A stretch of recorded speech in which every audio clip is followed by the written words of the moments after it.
Restart chapter 26.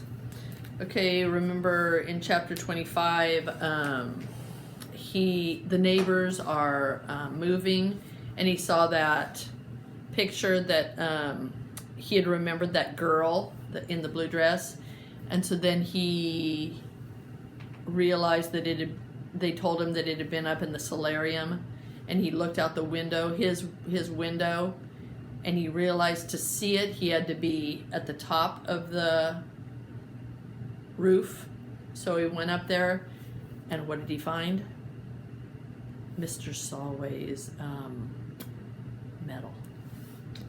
So now he's running to the home to give it back to him. And remember, his mom saw him coming off the roof, and she just about had a heart attack. Okay, so this is from Joel's point of view, and remember, he was supposed to go to Joel's house to meet them, Shoshana and Joel, and he was supposed to go to whose house?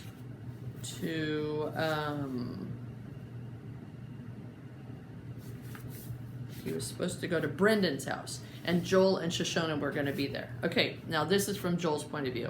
My black eye doesn't hurt anymore, although I look like I lost a game of chicken with an Amtrak train. Appearance-wise, the healing process might be worse than the bruise itself. It's when the swelling starts to go down that the new colors sprout out amid the black and blue. Purples, greens, yellows. Every time I catch my reflection, there's a whole different palette in the piece of modern art that on my face. I saw a little bit of orange yesterday. I'm the only one in my family who finds the changing colors around my eye socket so intriguing. In a weird way, it's easier on me. If I'm sick of looking at myself, all I have to do is stay away from mirrors. My parents don't have that option. When they see my black eye in any of its stages of evolution, they're stricken with guilt. Maybe it was the wrong decision to bring you home, my father reflects sadly. Of course it wasn't wrong, I try to assure them. I hated Milton. But aren't you afraid that, my mother lets out a short wheezing sob in C sharp, it might be starting again? Afraid? Sure I am. When Chase, Aaron, and Bear were all over me last year, it was painful, humiliating, and downright scary. If you can't even ride your bike without a lacrosse stick sailing out of nowhere and sending you flying, life becomes impossible. You know it's not your fault, you know those guys are idiots, and yet you can't help thinking you somehow deserve it. That you might be just a teeny bit less worthy than everyone else. After all, how come no one is picking on any of them? But as worried as I am about all that, I think what bothers me the most is how wrong I was about Chase. I honestly believed he'd changed.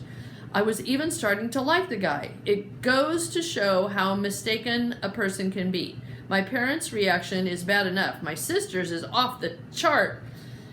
Every change in the bruised topography of my face launches her into a new revenge fantasy about what she would do to Chase if I were in charge of the world. Some of these are so brutal and in some cases so downright gross that I have to cut her off. Come on, Shosh, I exclaim as the two of us head for Brendan's house on Sunday morning. Listen to yourself. Like you'd ever put another human being through a wood chipper? I never said another human being, she replies evenly. I said alpha rat. And even if you were paying attention, I said I'd feed him in feet first. That way he gets to watch while his whole lower body... Ugh. Enough, I interrupt. You wouldn't do that. Nobody would do that. The Spanish Inquisition didn't do that. Only because the wood chipper hadn't been invented yet, she tells me sullenly. Anyway, I sigh, anxious to change the subject. I wonder what Brendan wants. What do you think? She snarls, still in a bad mood. He has another dumb idea for a YouTube video, and we're the cast and crew. The text said that it's not, I reminded her. It better not be, otherwise Brendan's going in the wood chipper. That's my sister. No problems ever so small that she can't overreact to it. We start up the Espinosa's front walk and come face to face with Kimberly. Oh, hi, guys. She gives me a long, hard look. Your eye is, better. She adds dubiously. I'm okay, I say quickly. I don't want Shosh to nominate any more candidates for the wood chipper. You also got the text? my sister asks Kimberly. She nods. And Chase is coming too. What? Chase? Shosh grabs my arm and starts dragging me back down the walk. Brendan explodes out of the front door and runs up to us. Where are you going? Chase Ambrose isn't coming anywhere near me or my brother, Shosh seethes. That's why I invited you. Chase is innocent. She keeps pulling me along. Well, not totally innocent, Brendan pleads, but he didn't hit Joel on purpose. He was just as blindsided as we were. I've got proof. What proof? I ask. One-man band, he explains. The video survived, and it proves that Chase was trying to stop Aaron and Bear. We're going home, Shosh insists. You're going home, I tell her. I'm staying. Here? She demands. With that guy coming over? This time I don't let her push me around. I want to know what happened. I have to see it for myself. And she stays too, probably because she thinks I need protection. A lot of guys would be embarrassed about that, but I'm at least a little bit grateful. At any minute, Chase is going to walk in Brendan's front door, and I can't predict how I'm going to feel about it. I've seen him around school here and there. Still, this will be the first time since the fire extinguisher incident that we'll be in the same room together. We establish ourselves on the living room couch, and Brendan sets up his computer on the coffee table. I transferred this from one of the flip cams, he explains. I brought it home to shoot something else, and this was on it. He puts out some snacks, and we settle in to wait for Chase. 20 minutes go by. Then we're up to half an hour. Kimberly is impatient, mostly because Chase is the only reason she's here. Where is he? Brendan texts again. No answer. Well, what did you expect? Shosh scoffs. He said he was coming, Brendan insists. He cares as much about you as he cares about everybody else except himself. Zero. Face it. He blew you off. My sister stands up. Let's go, Joel. We've already wasted enough of our lives, courtesy of Chase Ambrose. I turn to Brendan. Play the video. Chase can see it some other time. We fast forward through most of it, watching musician Brendan popping up all around the risers, playing different instruments for his one-man band. He switches to regular playback once the tuba sequence comes up. I feel my stomach muscles tense. As much as I've been bullied, I've never had the opportunity to actually watch it happen before. The impatient expression on Shosh's face is replaced by one of intense concentration. I don't get it, Kimberly puts in. All I see is Brendan. Where's everybody else? You and Joel are there, but you're both out of frame, Brendan explains. Keep watching. We hear Aaron and Bear fling the doors open, even though they're off camera. The first thing we actually see are two jets of white foam that catch Brendan full in the face. He goes down, tuba and all.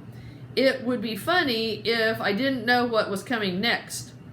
When the streams of foam change direction to some target off screen to the right, I know I'm the one in the line of fire.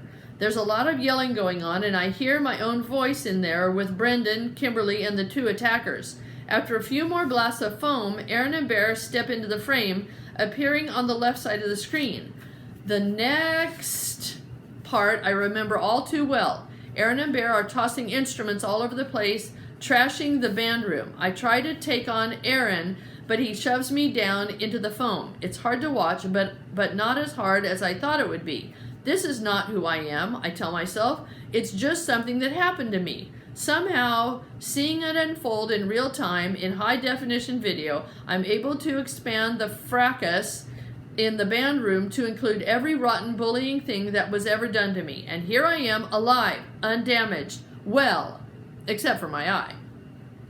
I've been victimized, but I don't have to let that define me as a victim. I'm back at home and back to myself. That's when Chase makes his appearance on the computer screen. He seems totally stunned by what he finds, even when Bear thrusts the fire extinguisher into his arms. I sit forward eagerly because that's my fire extinguisher, the one that's about to bash me in the eye. As I watch Chase and Bear struggling over the shiny metal cylinder, I tense, knowing it's coming any second. I'm following the combatants, checking for the high sign, the nod of acknowledgement that shows that the three are in cahoots, and it's time to clobber the kid who got them put on community service. It doesn't come. Chase wins the tug-of-war, and my face gets in the way. That's all that happens. Brendan pauses the video. An accident, he says triumphantly. I agree, I tell him. Wow, Chase must be really strong, is what Kimberly gets out of it. Shosha's cheeks are bright red as she digests the truth. My sister judges everything and everybody so harshly that when her judgment falls on herself, it's like the end of the world. He still lied, she says, tight-lipped. He's not perfect, Brendan agrees. But think of the trouble he would have been facing if he'd gotten blamed for all of that. If it was you and you saw an easy out, wouldn't you take it? Shosha's stubborn. I wouldn't be in a mess like that because I don't hang around with pond scum. I look at her. We have to at least talk to him. I'm expecting more of an argument, but she nods, and I can think of plenty of things to say. One of those things should be, I'm sorry, Brendan puts in pointedly. She glares at him. We'll see, but if it is, it'll be the last item on my list.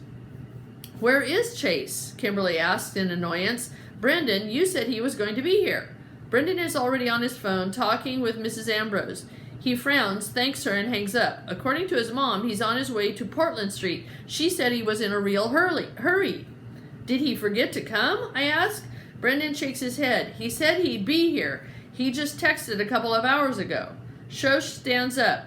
Let's go over to Portland Street. Dawn, dawn, dawn.